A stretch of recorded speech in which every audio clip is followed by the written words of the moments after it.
أعوذ بالله من الشيطان الرجيم. بسم الله الرحمن الرحيم.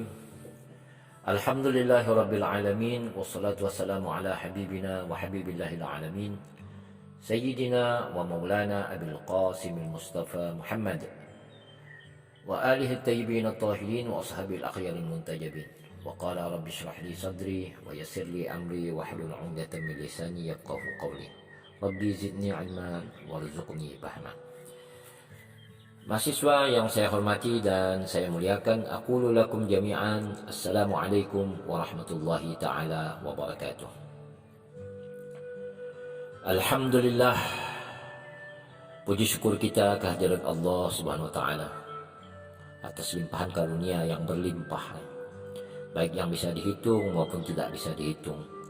Semuanya itu merupakan anugerah yang patut kita syukuri dalam skala apapun, sehingga Allah terus menerus memberikan keberkahan insyaallah di dalam kehidupan kita. Apalagi kita mematuhi segala aturannya dengan sekuat tenaga, kemudian menjauhi larangannya sekuat tenaga, Allah janjikan surga yang luas, yang tiada tara bagi orang-orang yang beriman. Salawat serta salam tidak pernah henti-hentinya kita sampaikan kepada Nabiuna wa syafi'una wa qudwatuna Muhammadin Rasulullah sallallahu alaihi wa alihi wasallam.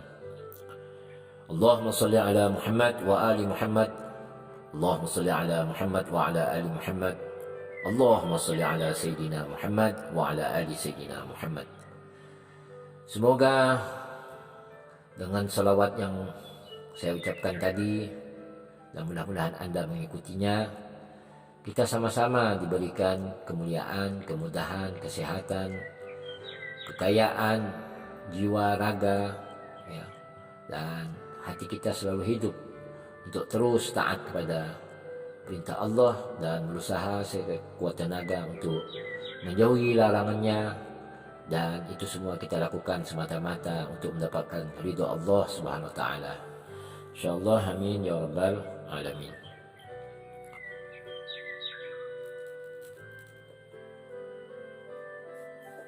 Mahasiswa yang saya hormati dan saya muliakan, hari ini kita kembali bertemu di dalam blog, yaitu membahas tentang salah satu tokoh kontemporer ekonomi Islam, yaitu yang bernama Sayyid Nawab Haidar Naqvi, ya.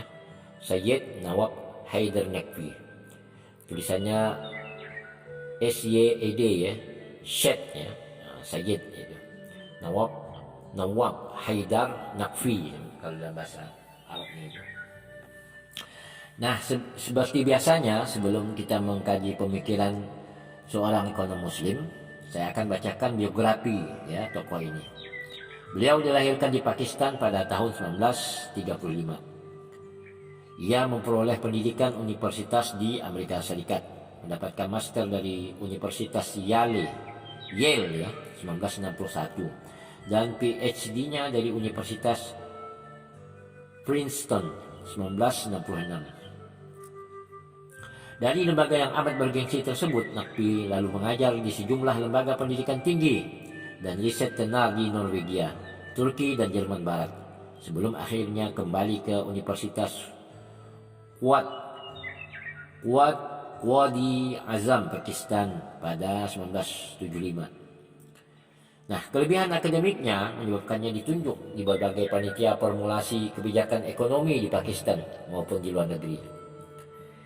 Ia ditunjuk sebagai Kepala Economic Affairs Division of Pakistan selama periode 1971 sampai 73, ya, kurang lebih 3 tahun, ya.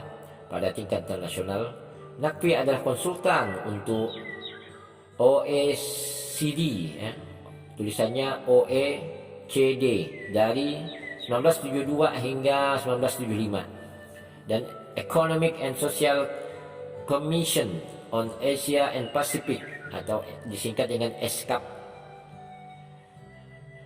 Ketajamannya sebagai ahli ekonomi membawanya pada jabatan Directorship of the Pakistan Institute of Development Economics pada tahun 1979 dan Kepala Seksi Ekonomi pada Islamization Committee di tahun 1980. Nah, itu demikian prestasi-prestasi serta karir beliau ya sampai di tahun 1980. Nah, pengungkapannya atas ekonomi neoklasik Barat telah memperkuat keyakinannya bahwa perkembangan ekonomi Islam tak dapat dilakukan menurut cetakan Barat.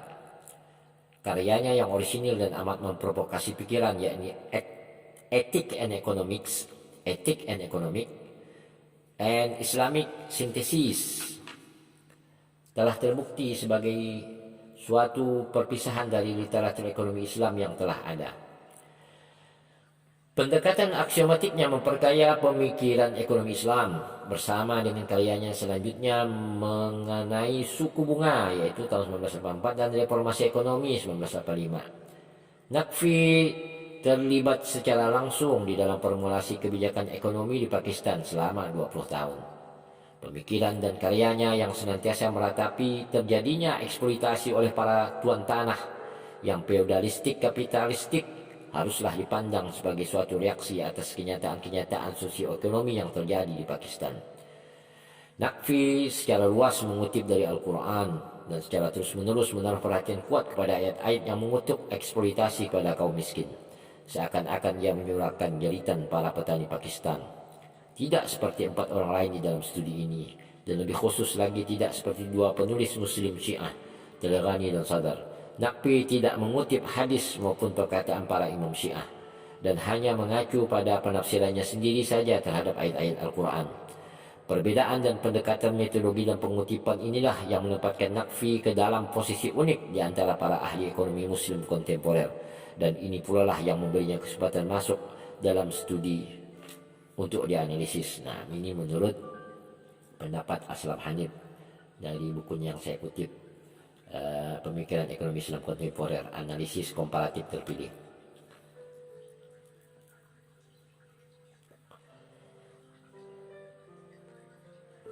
Ada 3 tema besar yang mendominasi pemikiran Naqvi di dalam ekonomi Islam. Pertama, kegiatan ekonomi dilihat sebagai suatu subset dari upaya manusia yang lebih luas untuk mewujudkan masyarakat adil berdasarkan prinsip etika ilahiyah, yakni al-adal wal ihsan.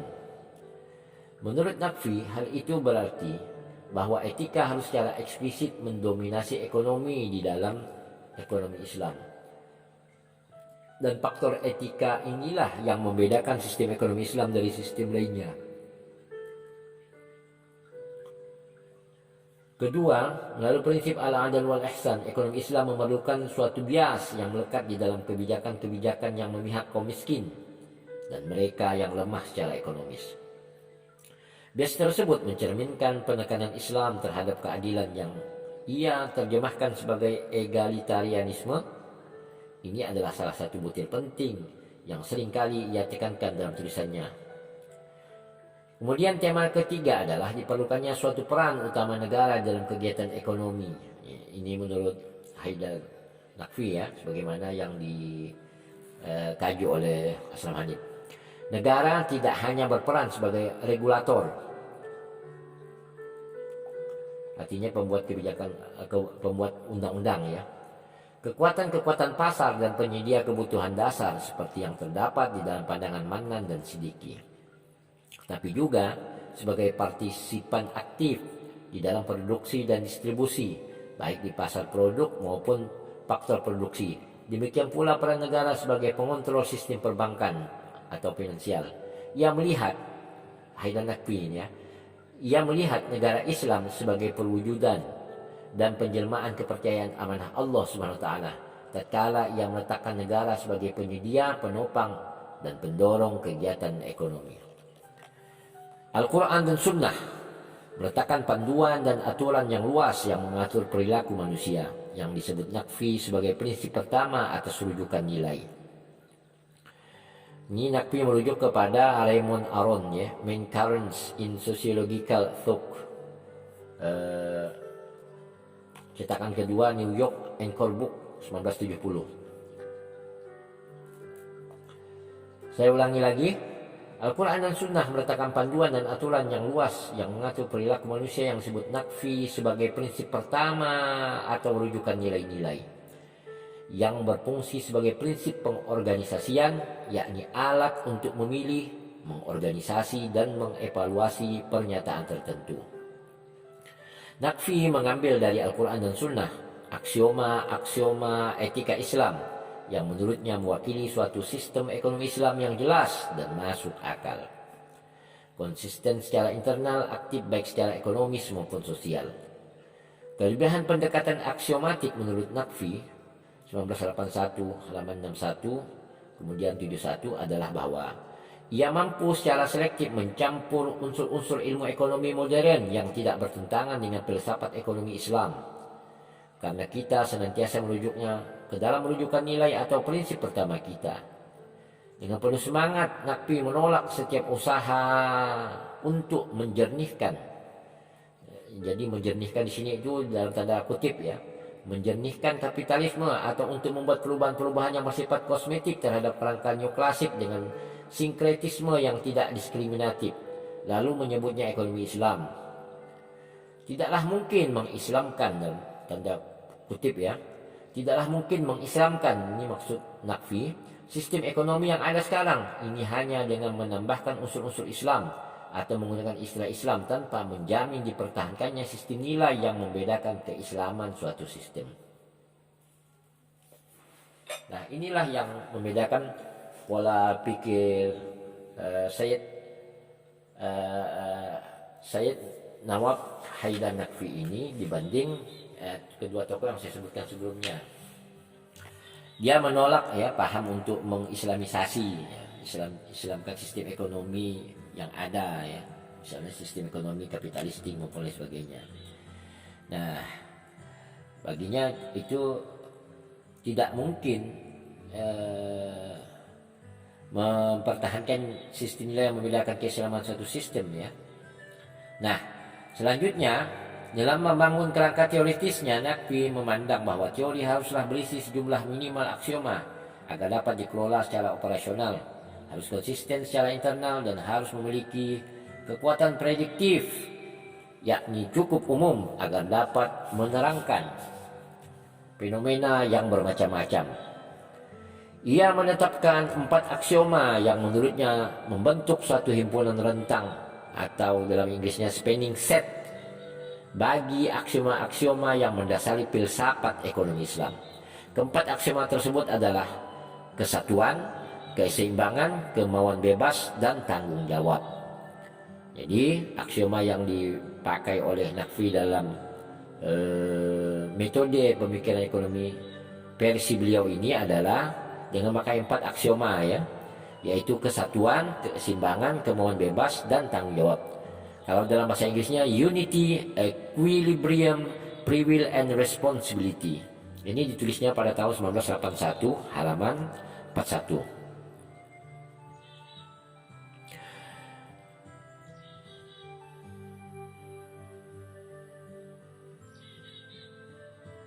Kemudian saya membacakan analisis Ashraf Hanif terhadap pemikiran beliau ya.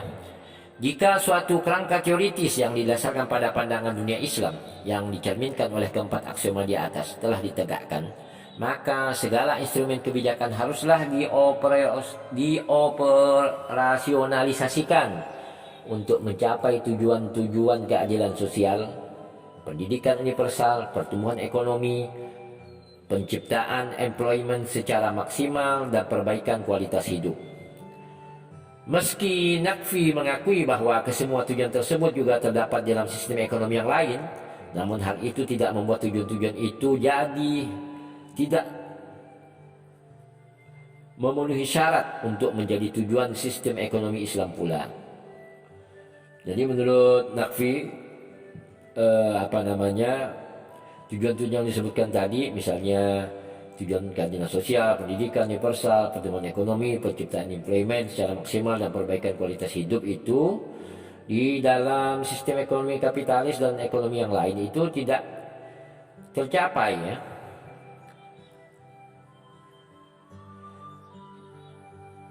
Namun hal itu tidak membuat tujuan-tujuan itu tidak menjadi memenuhi syarat untuk menjadi tujuan ekonomi Islam pula. Terutama karena kesemua tujuan itu langsung diturunkan dari filsafat ekonomi yang berbeda dimiliki oleh Islam sendiri. Namun Naqfi menambahkan bahwa tolak ukur untuk menilai kesuksesan reformasi Islam itu haruslah juga didasarkan pada ekonomi filsafat. Haruslah juga didasarkan pada filsafat ekonomi Islam yang menekankan perlunya menangani masalah-masalah keadilan sosial dan pertumbuhan ekonomi, khususnya yang menyangkut persoalan kemiskinan mutlak maupun relatif, tingginya tingkat buta huruf, tingginya tingkat pengangguran terbuka maupun tak kentara, serta keterbelakangan teknologi. Baik, mahasiswa yang saya hormati dan saya muliakan, bagi Naqfi yang ditulisnya 1984, halaman 22 sampai 23, harus ada sejumlah besar instrumen kebijakan dan bukan hanya dua yang biasa itu saja, yakni penghapusan riba dan pemberlakuan zakat. Ini Naqfi menurut pemikirannya yaitu harus ada dua instrumen yang mendukung pola tadi, aksioma dan kebijakan keadilan sosial serta kesejahteraan itu tadi. Yaitu penghapusan riba dan pemberlakuan zakat. Bahkan terhadap kedua hal ini pun Naqfi memiliki pandangan yang berbeda. Tidak seperti kebanyakan ahli ekonomi muslim termasuk Mandan dan Siddiqi. Naqfi melihat penghapusan riba tidak hanya sebagai penghapusan bunga, melainkan penghapusan segala bentuk eksploitasi dan penolakan seluruh sistem feodalistik kapitalistik yang menurutnya mau melakukan eksploitasi untuk meningkatkan pertumbuhan zakat, untuk meningkatkan pertumbuhan, ya. Nah, saya ulangi lagi, Naqfi melihat, yang membedakannya dengan Mandan Siddiqi, ya. Naqfi melihat penghapusan riba tidak hanya sebagai penghapusan bunga, melainkan penghapusan segala bentuk eksploitasi dan penolakan seluruh sistem feodalistik kapitalistik yang menurutnya mau melakukan eksploitasi untuk meningkatkan pertumbuhan. Zakat bukan hanya suatu pajak keagamaan, bahkan juga bukan sekadar basis keuangan negara, melainkan suatu tanda atau gejala filsafat ekonomi Islam yang amat egalitarian. Ia ingatkan munculnya akibat yang sebaliknya, akibat penekanan yang berlebihan terhadap keduanya, berupa terkorbankannya reformasi struktural yang menurutnya akan mengekalkan eksploitasi walau atas nama Islam. Sekalipun penekanannya pada keadilan dan usulannya bagi dilakukannya bias yang melekat demi kaum miskin dan penafsirannya mengenai suatu perekonomian bebas riba, ini menurut Aslam Hanif, ya. Sekalipun penekanannya pada keadilan dan usulannya bagi dilakukannya bias yang melekat demi kaum miskin dan penafsirannya mengenai suatu perekonomian bebas riba dapat diterima dan menyegarkan, namun Naqfi seharusnya lebih konsisten dan jujur dalam serangannya terhadap eksploitasi dan zulum atau aniaya.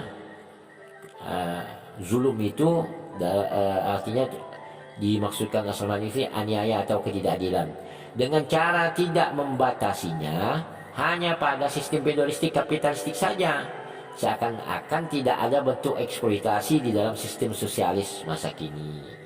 Nah, itu menurut analisis Aslam Hanif terhadap pemikiran Sayyid Nawab Haidar Naqfi.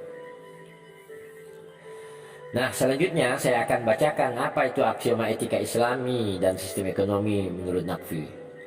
Di dalam menguraikan pendekatan aksiomatiknya terhadap ekonomi Islam, Naqfi mengusulkan 4 aksioma menurutnya menyimpulkan pandangan yang terpadu, seimbang dan realistik mengenai sifat dan peranan manusia, yaitu yang tadi saya sebutkan: kesatuan, keseimbangan, kemauan bebas, dan tanggung jawab. Saya ulangi: kesatuan, keseimbangan, kemauan bebas, dan tanggung jawab. Keempat aksioma ini merupakan tiang penyangga bagi sistem ekonomi Islam yang dibangun oleh paradigma Sayyid Nawab Haidar Naqfi. Kaitan kegiatan ekonomi berhubungan dengan lingkungan etika manusia melalui kesatuan. Menurut Naqfi 1981 halaman 48, hal ini membentuk dimensi vertikal kegiatan ekonomi dan memiliki jangkauan konsekuensi yang jauh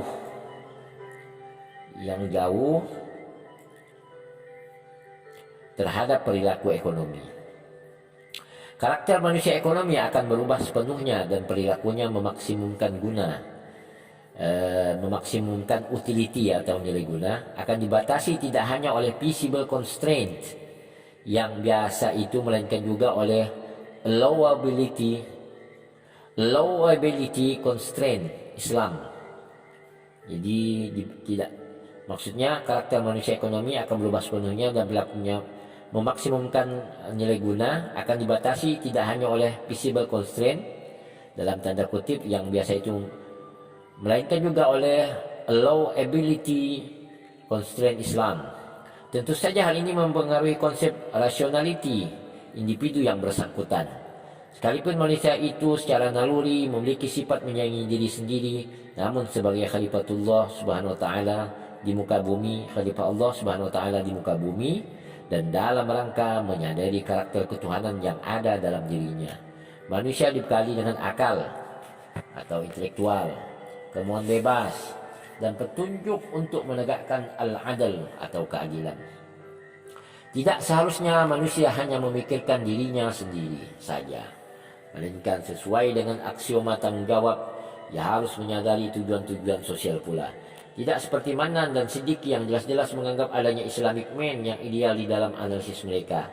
Naqfi lebih berhati-hati dalam menempatkan titik berat yang terlalu banyak pada insan yang memiliki sifat mementingkan orang lain serta memiliki kesadaran sosial tinggi seperti itu.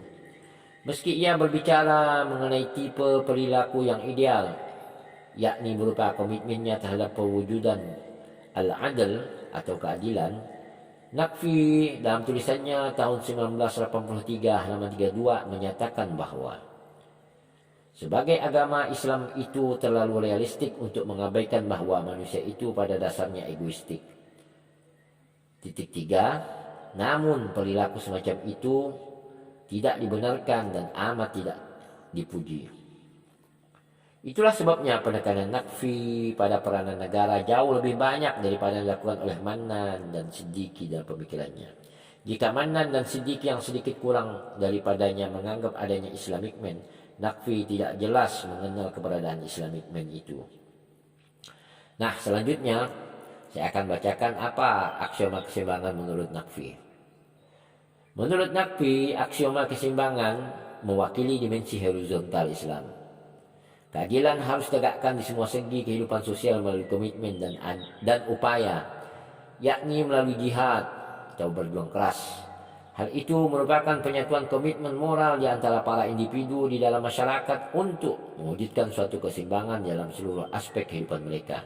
Dan oleh karenanya berbeda dengan konsep mekanis murni yang digunakan dalam ilmu ekonomi positif konvensional, yang menganggap bahwa komitmen etika maupun normatif itu tidak ada, yakni bebas nilai. Menurut Naqfi, aksioma ini memiliki beberapa implikasi bagi sistem ekonomi Islam. 1. Konsumsi. Produksi dan distribusi harus terhindar dari konsentrasi kekuatan ekonomi di tangan sebagian kecil orang, dan ini bermakna penghapusan eksploitasi.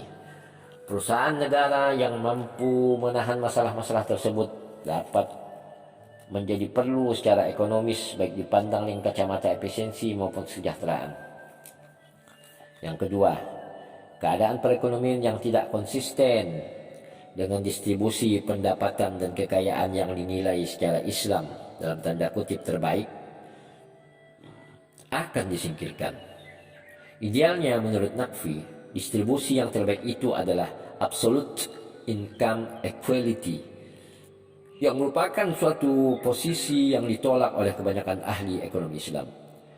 Distribusi awal kekayaan dan pendapatan haruslah adil, karena sistem Islam akan menuntut terjadinya pemaksimuman kesejahteraan total dan tidak hanya sekedar kesejahteraan marginal atau Pareto optimal. Itu berarti bahwa ketimpangan bruto, distribusi pendapatan dan kekayaan juga bertentangan dengan cita-cita Islam. Ketiga, bias egalitarian yang amat tegas di dalam Islam membatasi hak-hak individu untuk memiliki kekayaan secara tak terbatas. Ini perlu menurut Naqfi, karena tidak ada satupun program ekonomi yang diarahkan kepada keadilan sosial yang dapat berhasil tanpa pembatasan kekayaan swasta secara substansial.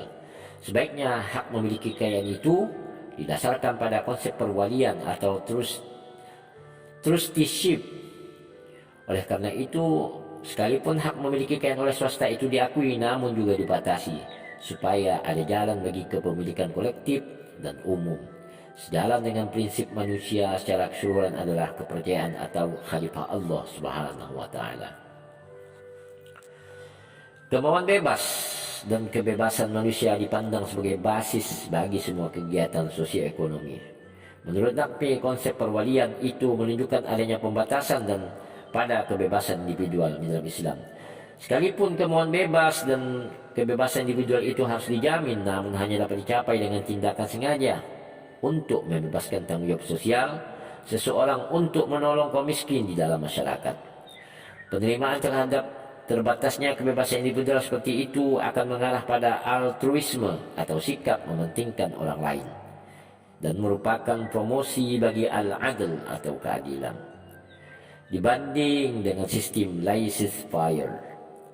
Namun Naqfi tidak mengendalikan individu untuk bertindak sendiri, melainkan melihat adanya peranan substansial negara untuk merukunkan konflik yang mungkin muncul antara perilaku etika dan ekonomi manusia. Demikian pula pengakuan secara eksplisit terhadap eksternalitas dalam konsumsi dan produksi akan mengharuskan campur tangan negara yang lebih besar, namun kurang memaksa dibanding dengan sistem sosialis. Kemudian para mahasiswa yang saya hormati dan saya muliakan, aksioma tanggung jawab yang merupakan perluasan dari aksioma yang lalu atau kemauan bebas diterima oleh Naqfi ke dalam suatu pola perilaku khusus para agen ekonomi dalam masyarakat Islam. Aksioma ini membatasi kebebasan individu yang sekali diperlukan untuk menegakkan al-adl keadilan yang melibatkan lebih dari hanya kesaling tergantungan fungsi-fungsi guna kesejahteraan individual, dan tidak hanya diri yang telah mendapat pencerahan ataupun simpati bagi penderitaan orang lain saja, melainkan suatu komitmen tertentu dan pengorbanan yang tulus untuk memperbaiki kehidupan mereka yang kurang beruntung di dalam masyarakat. Sesuai dengan itu, perilaku sosial yang rasional mengandung arti pelepasan hak individual bagi kepentingan kaum fakir miskin. Aksioma ini memiliki 3 implikasi bagi perilaku ekonomi. 1. Dalam menghitung profit margin, biaya upah haruslah cocok dengan tingkat upah minimum yang diterima secara sosial, dan itu berarti menentukan batas atas profit margin. 2. Economic returns bagi kreditur modal tidak dapat ditetapkan di muka, yang berarti bahwa suatu aturan perilaku ekonomi eksplisit hendaklah diperlakukan untuk mengatur besar serta seringnya ketidakpastian di dalam suatu perekonomian Islam. 3. Islam melarang segala transaksi tak jelas yang disebut gharar. Dalam transaksi seperti itu, pembeli tidak selalu berada pada posisi yang memungkinkan untuk dapat memprediksi konsekuensi keuangan secara penuh dari suatu transaksi, dan hal itu dapat meluas menjadi bentuk-bentuk transaksi spekulatif pada umumnya. Ini ditulis beliau tahun 1981, halaman 68. Menurut Aslam Hanif, ada 2 hal yang membedakan kerangka teoritis Naqfi dari Mannan dan Siddiqi. Ia tidak mengakui keberadaan Islamic Man dan mengharapkan peranan penting pemerintah dalam merukunkan kontradiksi antara kesejahteraan individu dan kesejahteraan masyarakat. Naqfi mengakui bahwa manusia itu bersifat mementingkan diri sendiri dan egoistik secara alamiah dan cenderung mengeksploitasi orang lain, sengaja maupun tidak, demi keuntungan diri sendiri. Disinilah diperlukan peranan negara. Namun Naqfi tidak membenarkan adanya eksploitasi oleh negara, atau setidaknya atas nama negara, sekalipun demi kesejahteraan semua orang. Kenyataan itu menurut Aslam Hanif tidak dapat diabaikan oleh Naqfi. Siapa yang dapat menjamin bahwa eksploitasi tidak akan terjadi dalam sistem ekonomi? Naqfi yang dinominasi oleh negara. Saya ulangi, siapa yang dapat, ini menurut Aslam Hanif ya, siapa yang dapat menjamin bahwa eksploitasi tidak akan terjadi dalam sistem ekonomi Naqfi yang didominasi oleh negara? Bahkan jika ia bertahan dengan menyatakan bahwa di dalam sistem ekonominya negara pun dibatasi oleh hukum Tuhan, masih juga dapat dibantah dengan pernyataan bahwa sama seperti individu yang secara alamiah menyimpang dari tanggung jawab sosial, demikian pula negara dapat menjadi otoriter dan absolut. Dengan kata lain, menurut Aslam Hanif, jika Naqfi tidak mengakui adanya Islamic Man, maka tidak ada alasan untuk menjamin adanya negara Islam yang ramah. Jika permasalahan dalam pemikiran Mannan dan Siddiqi adalah ketergantungannya yang lebih tinggi terhadap keberadaan manusia dan negara Islam, maka permasalahan Naqfi adalah anggapan akan adanya suatu dalam tanda kutip negara Islam yang ramah dan kebal korupsi.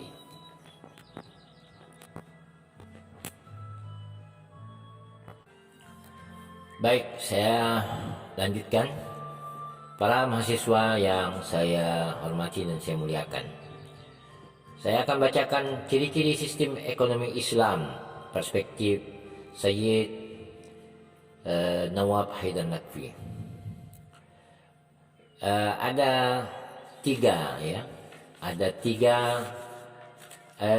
mohon maaf, ada lima ya, ada 5 ciri-ciri sistem ekonomi Islam perspektif Haidar Naqfi.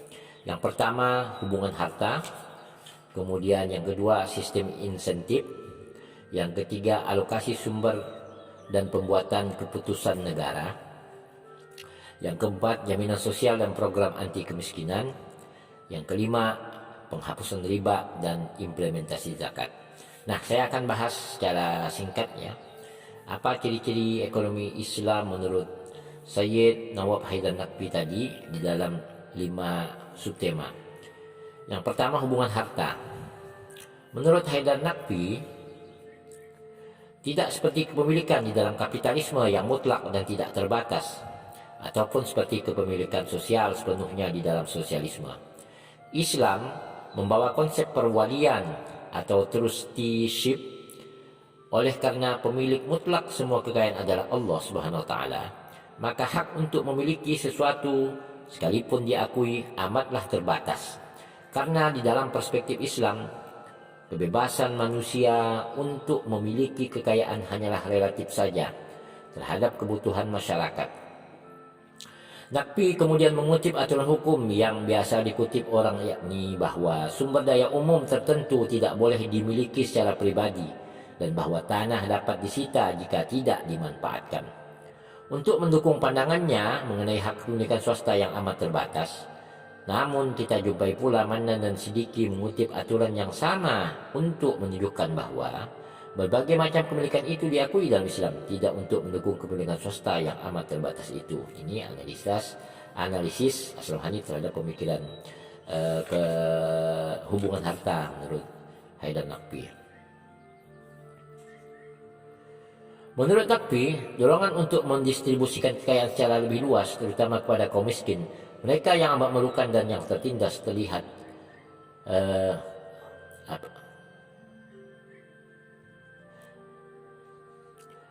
ini menurut Aslam Hanif ya, melihat pendapat Haidar Naqfi. Sehubungan dengan warisan kekayaan pribadi, kenyataan bahwa sepertiga dari harta warisan seorang dapat diberikan kepada yang bukan anggota keluarga menunjukkan bahwa menurut Naqfi dorongan untuk mendistribusikan kekayaan secara lebih luas, terutama kepada kaum miskin, mereka yang amat memerlukan dan yang tertindas, terlihat bahwa Naqfi tidak hanya membaca saja, melainkan juga memberikan pendapat pribadinya sendiri dengan maksud menunjukkan siapa yang harus menerima bagian sepertiga itu. Tidak ada ketentuan mengenai siapa yang boleh menerima bagian tersebut, dan jika si pemilik harta ingin memberikannya kepada seorang kaya, maka ia memiliki hak untuk itu. Pendapat Naqfi tampak hanya memancar dari pemahamannya bahwa filsafat ekonomi Islam itu berpihak kepada kaum miskin, membutuhkan dan tertindas. Sekalipun ketimpangan dimungkinkan, namun memiliki kekayaan melebihi yang dapat diusahakan tidak diperbolehkan. Lebih jauh, hak individual untuk memiliki kekayaan tidak dapat dibatasi karena mengingat aksioma tanggung jawab dan keseimbangan yang menyingkirkan kapitalisme. Tujuan berupa keadilan sosial tidak akan pernah tercapai tanpa pembatasan kepemilikan pribadi hingga batas maksimum. Kepemilikan pribadi yang melebihi suatu titik tertentu dapat dijadikan milik kolektif dan kemudian didistribusikan. Jadi pemikiran murni Haidar Naqfi tentang hubungan harta tadi Yang antaranya tujuan berupa keadilan sosial tidak akan pernah tercapai tanpa pembatasan kepemilikan pribadi hingga batas maksimum. Jadi adanya pembatasan kepemilikan pribadi hingga batas maksimum ya. Kepemilikan pribadi yang melalui suatu titik tertentu dapat dijadikan milik kolektif dan kemudian didistribusikan. Nah, itu menurut Haidar Nakfi. Kemudian yang kedua, apa sistem insentif? Apa sistem insentif menurut Haidar Nakfi? Tidak seperti kapitalisme, di mana perolehan individual itu sendiri dapat menjadi motivator utama. Sistem ekonomi Islam membuat perolehan individual itu tunduk kepada tanggung jawab sosial. Dengan cepat Nakfi menambahkan bahwa kendala tanggung jawab sosial itu tidaklah bersifat menindas seperti yang di dalam sosialisme. Pandangan Islam menurut Nakfi dijumpai dalam kenyataan dalam tanda kutip ya, bahwa sebagai suatu aturan umum bahwa alami manusia itu rakus dan mementingkan diri sendiri. Dan jika dibiarkan mengatur dirinya sendiri, tidak akan berbuat banyak untuk orang lain. Jika kapitalisme memecah masalah kesejahteraan sosial dengan menyebarluaskan gagasan memaksimumkan kebaikan sosial melalui kebaikan individu, maka Islam meletakkan titik berat kepada amal memberi. Ya, apa? Amal memberi. Sebagai intisari orde sosioekonomi yang adil. Namun karena manusia itu berpembawaan mementingkan diri sendiri, pemeliharaan karakteristik memberi dalam tanda kutip harus dilakukan oleh negara. Oleh karena cara negara atau sebelum juga memelihara kualitas moral dan etika itu agak meragukan, maka kualitas akhlak tersebut harus dipaksakan kepada masyarakat sehingga diterima sebagai kualitas alamiah atau diikutkan ke dalam sistem pendidikan. Selanjutnya, ciri ekonomi Islam yang ketiga menurut Haidar Nakfi,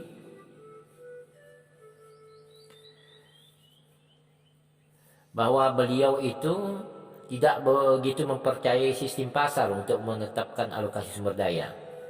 Harapannya bagi terwujudnya al-adl atau keadilan, serta kecenderungannya kepada kaum miskin, fakir, serta yang tertindas menyebabkannya berharap bahwa negara memainkan peranan yang menentukan di dalam masalah-masalah ekonomi.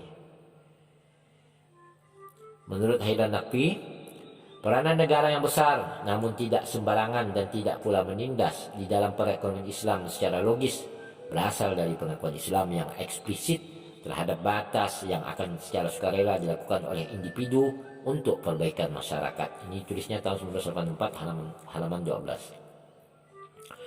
Sekalipun perilaku sosial yang dicita-citakan itu adalah suatu komitmen untuk menjadi kelompok yang kurang beruntung di dalam masyarakat menjadi lebih senang, Nakfi tidak melihat bahwa hal tersebut akan terjadi melalui pasar. Dan karena itu, ia menyetujui campur tangan negara untuk mengendalikan kelakuan individu sehingga kesejahteraan sosial dapat ditingkatkan hingga maksimum. Ia mengusulkan kontrol pemerintah baik secara langsung maupun tidak langsung. Ia usulkan kontrol investasi, kebijakan distribusi pendapatan yang mencakup jaminan sosial dan penyediaan kebutuhan dasar, produksi barang kebutuhan dasar, serta nasionalisasi bank-bank.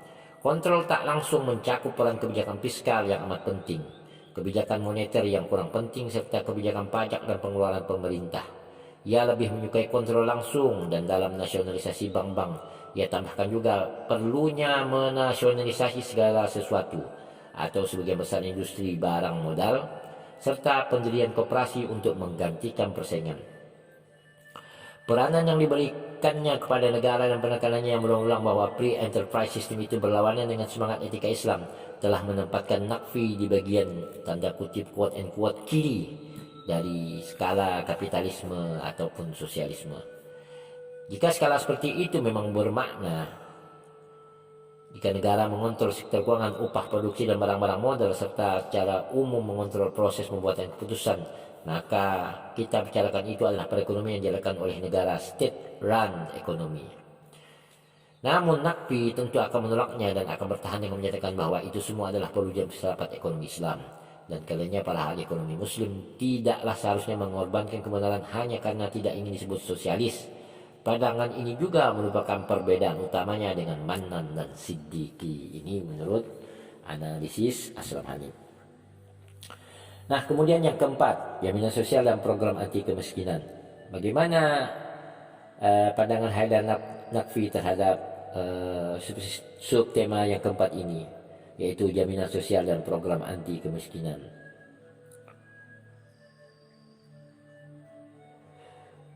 Keperluan untuk menegakkan keadilan sosial mengharuskan negara melakukan suatu kebijakan penyamaan utilitas atau utility equalization antar individu. Hal itu berarti harus dilakukannya penurunan tingkat pendapatan golongan atas, dalam tanda kutip itu penurunan tingkat pendapatan golongan atas secara substansial, dan menaikkan pendapatan golongan bawah yang menghasilkan tidak saja penyamaan pendapatan melainkan juga konsumsi. Ini tulis beliau 1981 halaman 103. Nah, kemudian Aslam Hanif menganalisis pendapat Haidar Naqvi di dalam tema yang keempat ini. Sekalipun jelas tidak akan ada yang membantah bahwa satu program keadilan sosial, program pemberantasan kemiskinan dan peningkatan pendapatan bagi kelompok bawah itu merupakan ciri suatu sistem ekonomi Islam. Namun anjuran Naqvi berupa penurunan tingkat pendapatan golongan atas dan khususnya penyamaan pendapatan harus dipandang agak dalam tanda kutip radikal menurut Aslam Hanif. Bahkan di dalam Al-Quran dan Sunnah yang dijadikan oleh Naqvi sebagai prinsip utamanya, kita tidak akan dapat menemui dukungan apapun bagi usulnya berupa penyamaan pendapatan itu. Sebaliknya Al-Quran malah menyebutkan bahwa perbedaan dalam tanda kurung termasuk perbedaan pendapatan itu alami. Itu ada menurut Aslam Hanif ada dalam Al-Quran surah Al-An'am 165, kemudian surah An-Nahl ayat 17, kemudian Al-Isra ayat 30, dan Asy-Syura ayat 12. Bahkan seandainya kita terima pernyataan Naqvi bahwa sebuah perekonomian yang memiliki distribusi pendapatan yang mutlak secara mutlak merata itu baik, hal itu menurut Aslam Hanif tidak berarti bahwa seperti itulah perekonomian Islam. Hal ini juga merupakan titik perbedaan dengan dua sarjana yang telah dibahas sebelum ini. Mahasiswa yang saya hormati dan saya muliakan, kemudian penghapusan riba dan implementasi zakat. Nah, yang membedakan Naqvi dengan yang lainnya menurut Aslam Hanif bahwa perekonomian bersriba mereka Naqvi lebih meyakinkan dibanding dengan Manan dan Siddiqi. Ia melihat penghapusan riba tidak hanya berhubungan dengan perekonomian bebas rumah, perekonomian bebas bunga, melainkan perekonomian bebas eksploitasi. Ini yang membedakannya dengan Manan dan Siddiqi. Jadi tidak hanya penghapusan riba, tapi perekonomian bebas eksploitasi. Dengan kata lain, suku bunga nol mungkin memang merupakan syarat perlu, tapi jelas bukan syarat cukup bagi keberadaan sistem ekonomi Islam. Naqvi bahkan menilai bahwa semata-mata menggantikan bunga dengan bagi hasil atau profit sharing saja, tanpa ada perubahan struktural, barangkali malah akan meningkatkan eksploitasi dan ketidakadilan. Nah, menurut Naqvi, zakat mewakili filsafat Islam yang amat egaliter. Zakat adalah sebuah instrumen kebijakan yang sah, yang tujuannya adalah mendistribusikan kepada kelompok miskin dan fakir. Oleh karena itu, hasil pemungutan zakat pasti tidak mencukupi, maka pajak lain dan dapat dan harus dipungut. Maka pajak lain dapat dan harus dipungut. Menurut Naqvi, tarif pajak yang tinggi merupakan ciri penting suatu perekonomian Islam yang bebas riba dan berorientasi sejahtera. Namun ia segera memperbaiki penjelasan itu dengan mengatakan bahwa tidaklah harus tarif pajak itu tinggi, tetapi yang lebih penting adalah memperluas basis pajak atau tax base. Itulah menjadi ciri utama sistem ekonomi Islam. Sejalan dengan penekanannya pada redistribusi pendapatan dan kekayaan kepada kaum miskin dan fakir, Naqvi memandang zakat sebagai bagian dari konsep infak yang lebih luas, atau pengeluaran untuk mengentas kemiskinan dan pembiayaan program jaminan sosial komprehensif yang luas jangkauannya.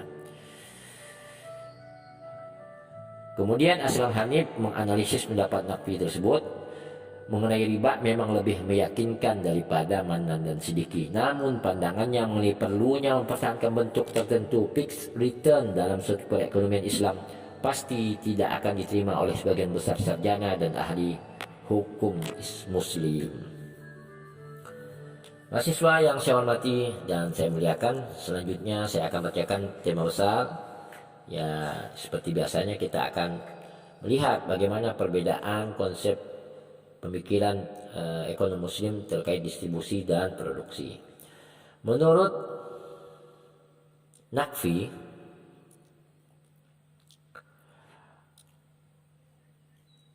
distribusi itu sejalan dengan tiga tema besarnya, yaitu menegakkan al-adl, kecenderungan kepada kaum miskin dan fakir, serta peran utama negara. Maka distribusi memiliki kedudukan sentral dalam pandangan Naqfi. Ia mengkritik model neoklasik. Jadi Naqfi ini tidak setuju dengan model neoklasik karena dalam teori neoklasik itu kepemilikan sumber daya awal tertentu, ya, yang dikajinya itu kepemilikan sumber daya awal tertentu. Nah, untuk hal ini menurut Aslam Hanif, Naqfi sama dengan Siddiqi dan sampai batas tertentu juga dengan Manan. Naqfi menyatakan bahwa kepemilikan sumber daya awal yang tak merata akan mengharuskan dilakukannya redistribusi yang tanda kutip berat kepada si miskin. Naqfi menambahkan bahwa zakat bukanlah tindakan amal dan bukan pula altruisme atau sikap mementingkan orang lain, orang kaya, melainkan hak melekat yang dimiliki orang miskin di dalam Islam. Jika Manan dan Siddiqi hanya memandang sedekah dan zakat sebagai hak orang miskin, maka Naqfi menambahinya dengan kepemilikan sumber lain. Jadi Naqfi meletakkan penekanan besar pada distribusi praproduksi. Naqfi meletakkan penekanan besar kepada distribusi praproduksi, pre-production distribution, atau distribusi awal, yang menurut pendapat Naqfi merupakan sebab utama ketidakadilan. Pemahamannya akan konsep perwalian, trusteeship, menjadikannya berpendapat bahwa kepemilikan oleh swasta akan amat dibatasi dalam ekonomi Islam. Pentingnya keadilan sosial bagi Naqfi yang ditulisnya 1981 halaman 88, bahwa rintangan atau kesukaran mewujudkan kesamaan pendapatan harus dihilangkan lebih dulu sebelum ketimpangan marginal income dapat dibatasi. Oleh karena itu, Naqfi mengusulkan perlunya membatasi kepemilikan swasta hanya sampai batas yang berada dalam batas kemampuan orang memanfaatkannya, agar setiap orang berada pada titik awal yang sama.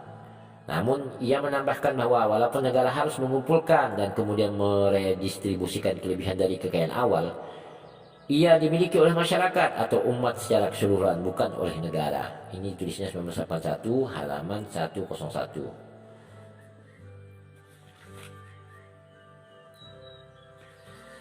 Nah, kemudian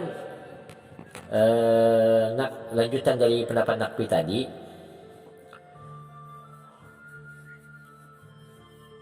walaupun negara harus mengumpulkan dan kemudian meredistribusikan kelebihan dari kekayaan awal, ia dimiliki oleh masyarakat atau umat secara keseluruhan, bukan oleh negara.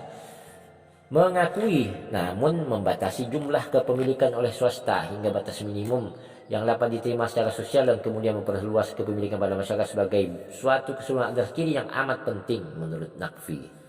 Membedakan sistem ekonomi Islam dari sistem ekonomi sosialis. Jadi apa? Yaitu kepemilikan oleh swasta hingga batas minimum yang dapat diterima secara sosial dan kemudian memperluas kepemilikan pada masyarakat sebagai suatu keseluruhan. Memperluas kepemilikan pada masyarakat sebagai suatu keseluruhan adalah ciri yang amat penting menurut Naqfi yang membedakan ekonomi Islam dari sistem ekonomi sosialis. Nah, menurut Naqfi, ukuran lain yang mempengaruhi distribusi kekayaan awal adalah pengenaan biaya registrasi oleh negara sebesar tak lebih dari 3% dari kekayaan warisan total dengan maksud mendistribusikannya kepada anggota masyarakat miskin yang bukan keluarga.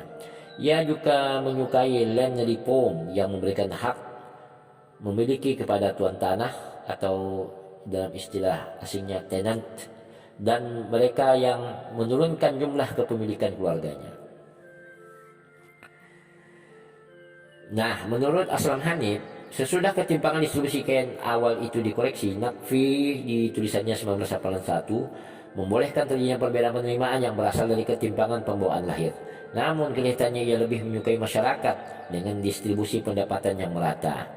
Sekalipun mengakui adanya perbedaan pendapatan, ia mendukung kebijakan-kebijakan untuk mengurangi jurang antara si kaya dan si miskin, dengan meningkatkan pendapatan golongan miskin dan sejalan dengan itu menurunkan kekayaan golongan minoritas kaya, sehingga mengarah kepada penyamaan pendapatan. Menurut Naqvi, hal seperti itu dibenarkan karena golongan minoritas kaya menerima kekayaan awalnya lebih dari apa yang memang miliknya, disebabkan oleh bekerjanya sistem yang tidak adil, sistem ekonomi yang tidak adil. Menurut Aslam Hanif, ada beberapa hal yang membuat Naqvi harus diteliti dengan cermat. Ada beberapa hal pendapat Naqvi dalam hal distribusi ini diteliti dengan cermat. Pertama, jika kita menerima kemungkinan dari distribusi kepemilikan awal, sampai seberapa jauhkah hal itu dibenarkan? Menurut Naqvi, semua kelebihan dari apa yang dapat dimanfaatkan oleh seseorang harus diredistribusikan. Berapa batasnya tidak secara jelas diterangkan oleh Naqvi. Kemudian yang kedua, memandang bahwa menyewakan tanah itu terlarang sebagai tambahan sharecropping bagi hasil tanam harus pula dibatasi sesuai dengan usulannya mengenai pembatasan kepemilikan swasta. Ia menyebutkan perlunya memiliki lebih banyak koperasi dan pandangannya juga menunjukkan bahwa ia menyukai semacam sistem kolektif. Hal itu tidak dirinci oleh Naqvi. Ketiga, sekalipun usulannya mempersempit celah antara si kaya dan si miskin, tidak akan dibantah orang, namun usulannya untuk menurunkan pendapatan si kaya pasti akan dibantah. Al-Quran dan Sunnah menurut Aslam Hanif memang menyuruh mengeluarkan zakat dan sedekah, tapi sesudah terpenuhi tak ada lagi ajaran yang mendukung penurunan pendapatan secara sengaja seperti yang diusulkan oleh Naqvi untuk menyamakan pendapatan. Sebaliknya, ada ayat-ayat Al-Quran yang secara eksplisit membenarkan adanya perbedaan disebabkan oleh perbedaan usaha dan posisi sosioekonomi.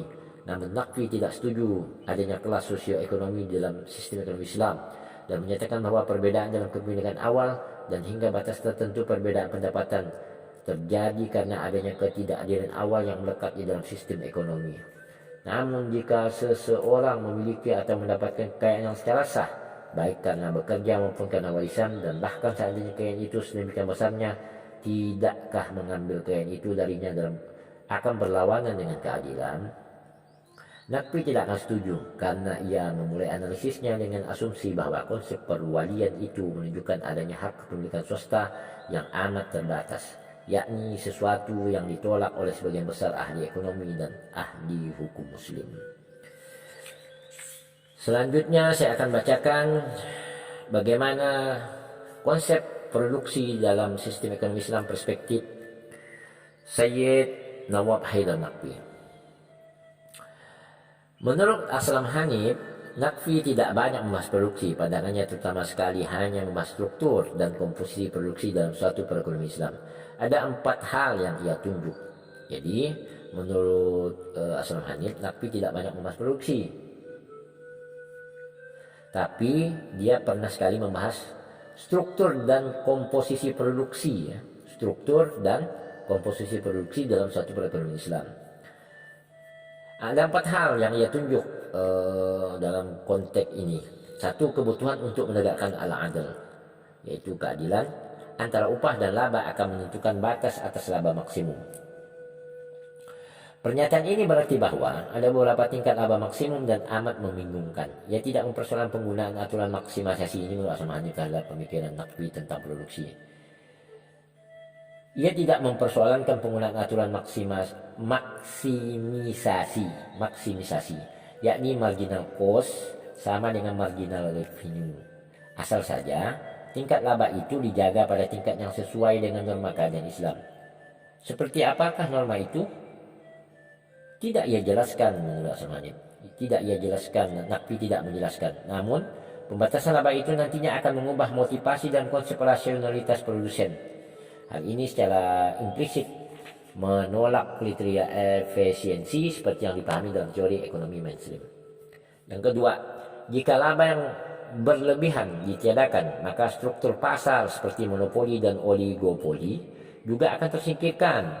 Harus diingat juga bahwa persaingan tidaklah amat populer di dalam pandangan Naqvi karena harus digantikan oleh koperasi. Jadi kita dapat menyimpulkan bahwa negara dan koperasi akan menjadi agen produksi utama dalam perekonomian Islam. Perspektif Nakfi ini.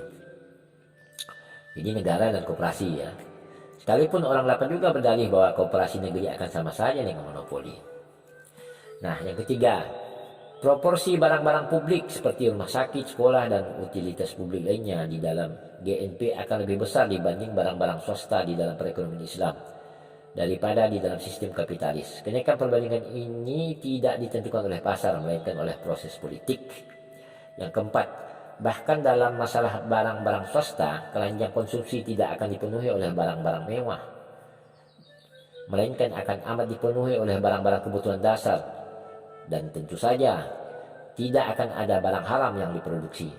Barang modal akan diproduksi secara total dengan tetap mengingat keperluan pertumbuhan ekonomi serta keadilan inter dan intragenerasi. Jadi ada 4 poin ya konsep produksi menurut Nakfi dalam analisis Aslam Hanif. Tapi stressingnya itu yaitu tentang struktur dan komposisi produksi di dalam satu perekonomian Islam. Sekira itu yang secara general overview, walaupun juga lumayan panjang ya saya bacakan ini. Nah, saya akan bacakan kesimpulan dari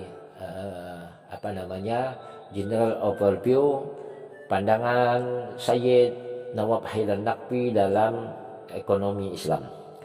Nah, kesimpulan yang dilakukan oleh Aslam Hanif terhadap pemikiran beliau adalah sebagai berikut. Jika penyajian pandangan-pandangan Nakfi di atas terasa diulang-ulang, itu disebabkan karena Nakfi sendiri banyak mengulang-ulang pernyataannya di dalam tulisan-tulisannya. Barangkali untuk menunjukkan bahwa semua aspek di dalam ekonomi Islam itu saling berhubungan dan terbentuk dari 4 aksioma etika Islamnya. Di samping 3 tema utama yang dibicarakan di awal tulisan, orang tidak akan melupakan kritik ekstrimnya terhadap kapitalisme.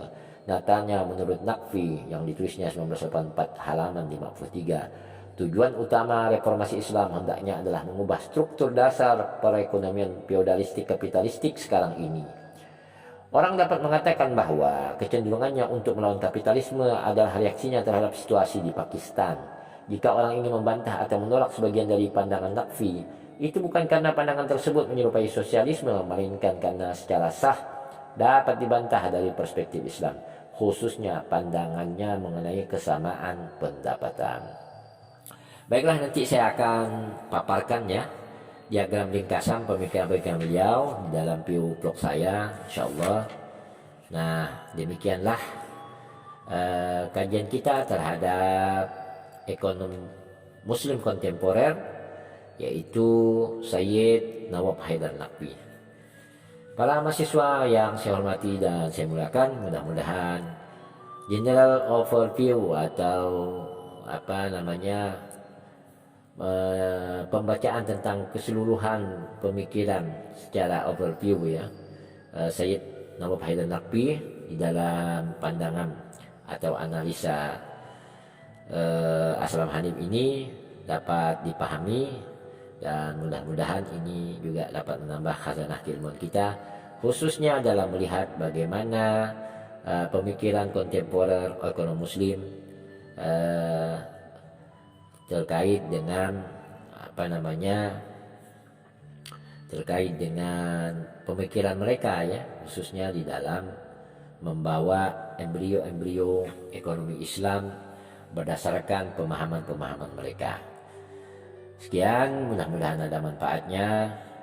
Wassallallahu ala sayyidina Muhammadin wa alihi thayyibin at-tahirin. Assalamualaikum warahmatullahi taala wabarakatuh.